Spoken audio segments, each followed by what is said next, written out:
Is that the self-esteem of our kids, the problem with the self-esteem of our kids is they just don't have enough poker chips. The solution is to give them poker chips. How do you give kids poker chips? How do you build their self-esteem? One is you find, if you're a parent or you're a teacher, you find the island, what Bob Brooks calls the island of competence. You find the one thing that child can do well, and you make a big deal out of that.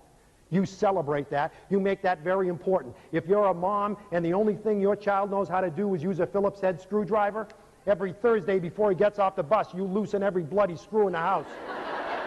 And when he gets off the bus, you give him the screwdriver and you say, "Go to it, pal," because nobody does it like you. You got to be a talent scout. You got to find things he does well. You got to find, because every time you praise a child, every time you say, "That was a good job," you're giving him poker chips. Parenting is pretty simple. Being a teacher is pretty simple. It all comes down to this. Your job is to make sure that every child you deal with has more poker chips when he goes to bed that night than he or she had when they got up in the morning. That's it. It's that simple.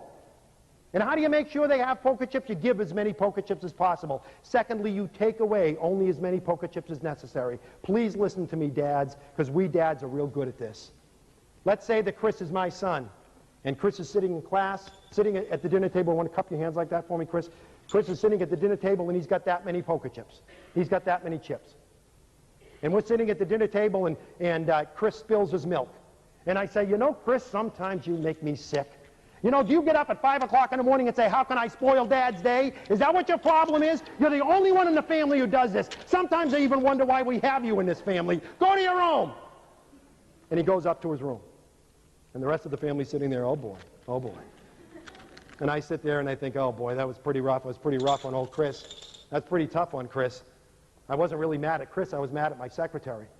So I should go apologize to him. So I go up and I sit in the edge of Chris's bed and I stroke his hair and I say, "Gee, Chris, I'm sorry, pal. I shouldn't have yelled at you that way.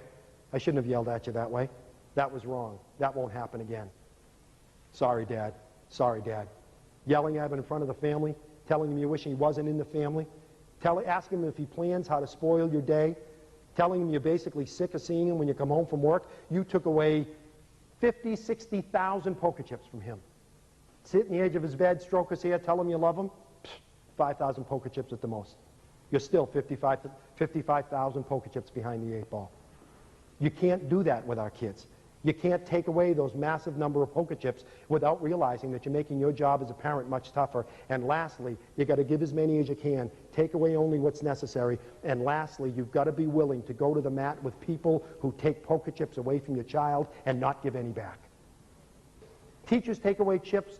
Bus drivers take away chips. Principals take away chips. But most of us also give chips back. And if you take poker chips away from a kid, but then give some back, that's okay. There's a lot of people in your child's life who play that role.